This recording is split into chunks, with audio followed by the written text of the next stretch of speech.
Shalom Bapak Ibu sekalian.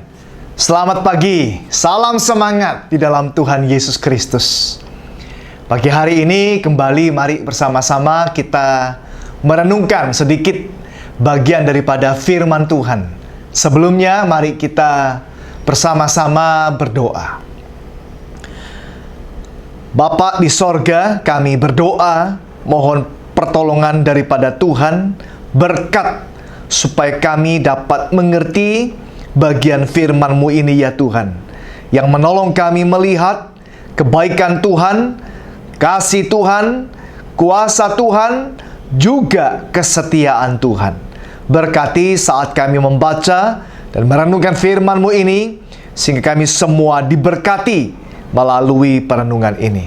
Di dalam nama Tuhan Yesus, kami sudah berdoa. Amin.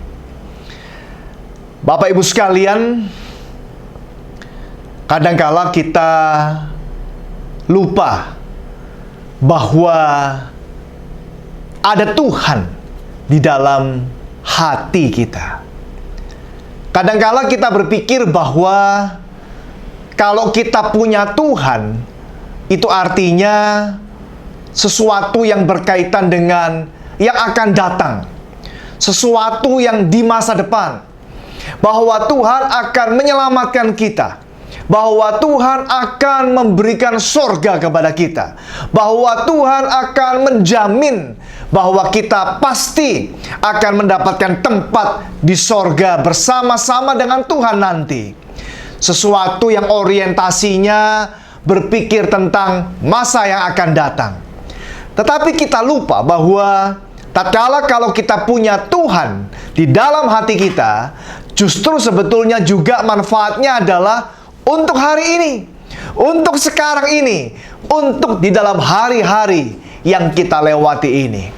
Bapak Ibu, seperti yang kita tahu bersama bahwa memang di dalam sekitar kita, kehidupan kita saat ini, banyak sekali masalah, banyak sekali tekanan, banyak sekali tantangan, banyak sekali kesulitan.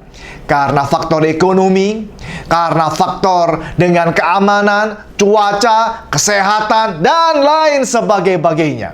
Nah, pagi hari ini Bapak Ibu sekalian, saya ingin mengajak kita mengingat sebuah hal yang indah di dalam firman Tuhan. Tatkala ada Tuhan hadir, maka ada dampak yang dirasakan pada saat itu, yaitu kehidupan, semangat, yaitu kobar-kobaran api yang perlu kita lihat di dalam pengalaman daripada Musa. Musa ini dipanggil Tuhan, Bapak Ibu. Musa ini bertemu dengan Tuhan. Nah, kita membaca di dalam Keluaran pasal 3 ayat 2. Dikatakan di sana, lalu malaikat Tuhan menampakkan diri kepadanya, kepada Musa ini, di dalam nyala api yang keluar dari semak duri.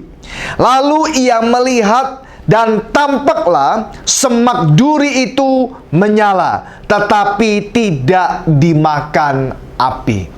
Menyala, tapi tidak dimakan api. Terbakar, tapi tidak hangus. Kenapa? Karena ada Tuhan di sana. Jadi Bapak Ibu, melalui pengalaman ini kita melihat semak belukar yang biasa, yang pada umumnya apabila semak itu terbakar, sudah pastilah hangus, sudah pastilah akan habis, sudah pastilah akan menjadi abu. Tetapi menariknya adalah tatkala semak itu terbakar, tetapi itu adalah Tuhan di dalamnya, semak belukar itu tidak hangus. Demikian juga dengan hati kita. Apabila kita ini ada Tuhan, Bapak Ibu sekalian, sudah sepantasnya lah, sewajarnya lah kita tidak akan burn out, hangus. Seperti semak belukar tadi, it was burned but not burn out. Terbakar tapi tidak hangus.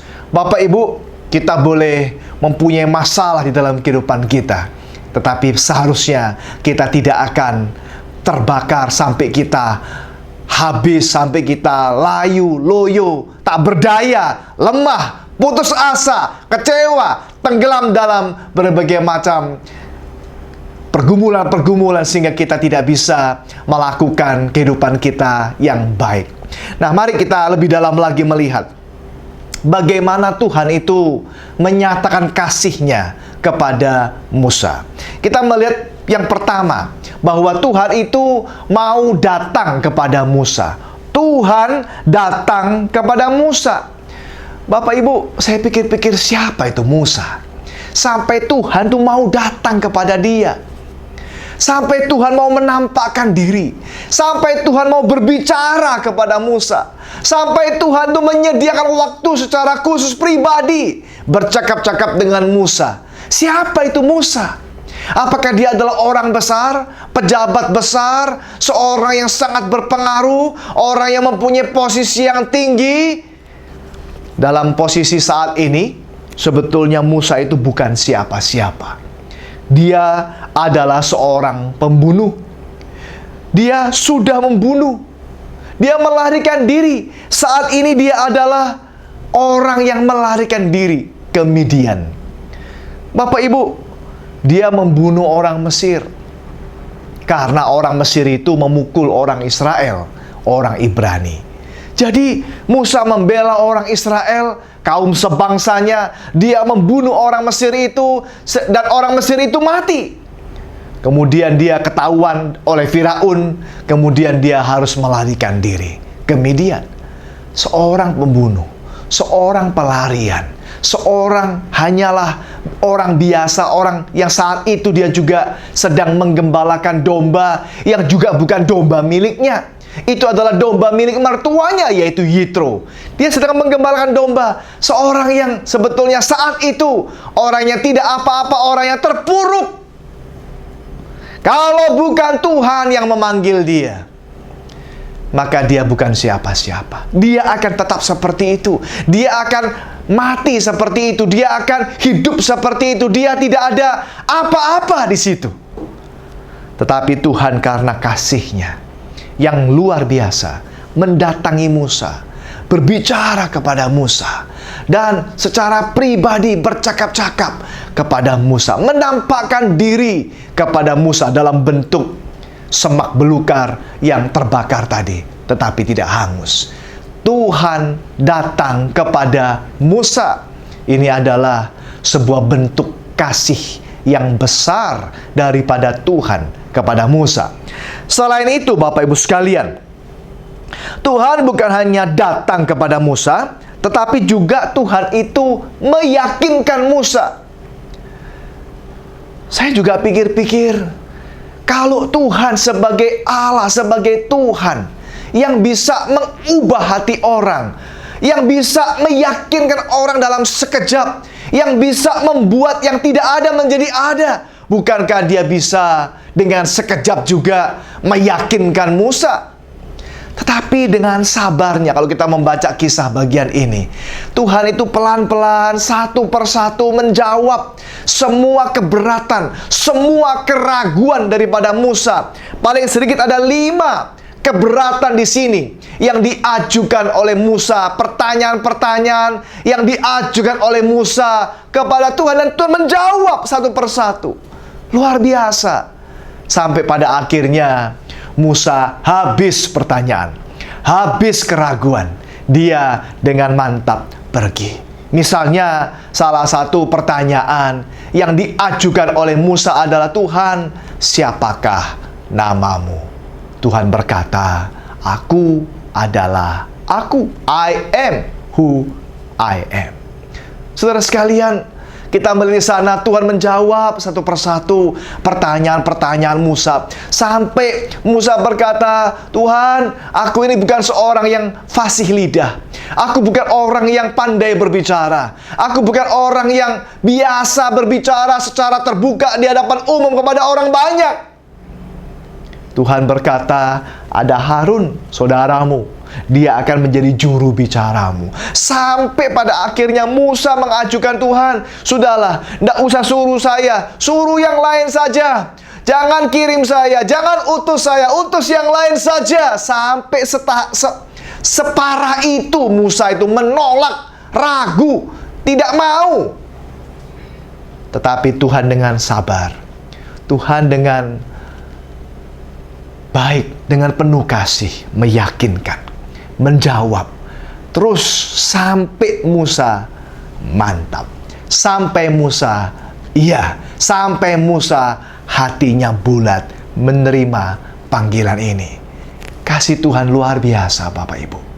Tuhan datang kepada Musa, Tuhan meyakinkan Musa, Tuhan menjawab semua pertanyaan Musa, Tuhan membuat Musa yang ragu-ragu ini menjadi berani, menjadi bersedia untuk datang ke Mesir, menjumpai Firaun yang ingin membunuh dia, dan melakukan perintah Tuhan di dalam kehidupannya. Dan hal yang ketiga, yang terakhir, Bapak Ibu sekalian, kita melihat Tuhan juga memberikan penjelasan-penjelasan kepada Musa. Bapak Ibu, Tuhan itu adalah Tuhan yang jelas. Tuhan itu adalah Tuhan yang tidak ada kebingungan di dalamnya. Saat kita melakukan kehendak Tuhan, sebetulnya Tuhan itu sudah jelas. Memang tidak dalam arti kata sampai sedemikian apa yang kita bisa pikirkan, tetapi apa yang Tuhan mau katakan, Tuhan yang mau kita lakukan, itu jelas selangkah demi selangkah. Misalnya, di dalam bagian ini kita melihat Tuhan itu memerintahkan Musa, Musa, pergi ke Firaun, berjumpa kepada Firaun, melakukan ini, mengatakan ini, akan mengalami mujizat, dan lain sebagainya. Tujuannya cuma satu, yaitu membawa orang-orang Israel yang di dalam penjajahan di Mesir itu tadi, di dalam tindasan di Mesir tadi itu, keluar.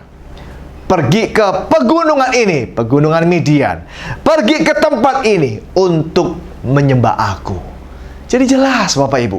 Pergi ke Firaun, bertemu Firaun, melakukan ini dan itu, kemudian membawa orang Israel keluar sampai ke Midian, kembali ke tempat itu untuk menyembah Tuhan. Jadi nggak ada kebingungan. Tugasnya selangkah demi selangkah. Sambil melangkah, sambil kita lebih tahu lagi. Sambil melangkah, sambil kita lebih tahu lagi. Tentu Tuhan tidak berkata segala sesuatu sehingga yang tidak bisa masuk dalam kepala kita, Bapak Ibu sekalian. Tetapi tatkala kita taat, tatkala kita melakukan kehendak Tuhan, selangkah demi selangkah, Tuhan akan membukakan lebih jelas lagi, lebih jelas lagi, lebih jelas lagi. Tuhan itu adalah Tuhan yang jelas. Bukan membuat kita tambah bingung, tambah kacau balau, tambah kita tidak mengerti. Semakin kita berjalan, semakin jelas, semakin terang, semakin kita mengerti kehendak Tuhan. Nah, Bapak Ibu sekalian, melalui perenungan ini kita melihat kasih-Nya Tuhan. Melalui perenungan ini kita melihat pimpinannya Tuhan. Melalui perenungan ini kita melihat keberadaan Tuhan. Tuhan yang memimpin Musa. Bukan hanya pada awalnya, sampai selesai pada akhirnya. Tetapi apa yang kita bicarakan tadi adalah bahwa Musa mengerjakannya dengan penuh kekuatan daripada Tuhan. Tatkala ada Tuhan di dalam hidup Musa, maka Musa terus bertahan, terus sampai selesai, terus dengan semangat, terus dengan sukacita. Bukan berarti di dalam perjalanan hidupnya semuanya lancar, semuanya tidak ada pergumulan. Tidak begitu. Tetapi tatkala bersama dengan Tuhan, semua pergumulan itu, semua tantangan itu, semua kesulitan itu tidak menghentikan, tidak membelokkan, tidak membuat Musa sampai mundur menjadi orang yang tidak mau melayani Tuhan. Bapak Ibu, apa yang bisa kita pelajari dalam bagian ini? Sama. Kalau Tuhan memang betul ada di dalam hati kita, hidup kita, Bapak Ibu sekalian, Tuhan akan melakukan perkara-perkara besar melalui kehidupan kita sampai selesai, sampai pada akhirnya. Dan biarlah kehendak Tuhan itu nyata di dalam hidup kita. Terus bersukacita, terus bersemangat. Kita tidak berhenti di tengah jalan, kita tidak berhenti bahkan mungkin di awal, tapi kita akan menyelesaikan semuanya penuh dengan berkobar-kobar, penuh dengan berapi-api. Kita tidak hanya di awalnya saja semangat, tapi sampai pada akhirnya, sampai selesai bersama dengan Tuhan. Mari teruskan pelayanan Bapak Ibu. Mari teruskan segala kehendak Tuhan dalam hidup Ibu, Bapak, dan teruskan segala rencananya menjadi nyata dalam hidup kita. Tuhan memberkati kita sekalian. Amin.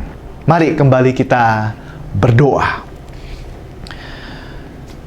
Bapa di sorga, kami berdoa kiranya pengalaman Musa boleh menjadi juga pengalaman kami.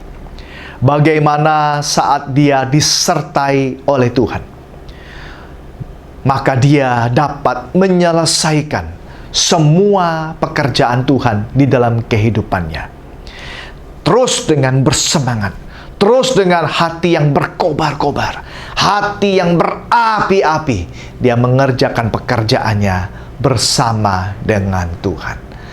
Kami berdoa Bapak Ibu, Tuhan Yesus kiranya menolong kami, supaya kami semua bersama dengan Bapak Ibu sekalian bisa mengalami semangat yang sama, hati yang berkobar-kobar yang sama, supaya melalui kehidupan kami Tuhan Yesus, rencanamu tergenapi. Terima kasih Tuhan, kami berdoa, bersyukur, memohon di dalam nama Yesus, Tuhan kami yang hidup, kami sudah berdoa. Amin. Tuhan memberkati kita sekali.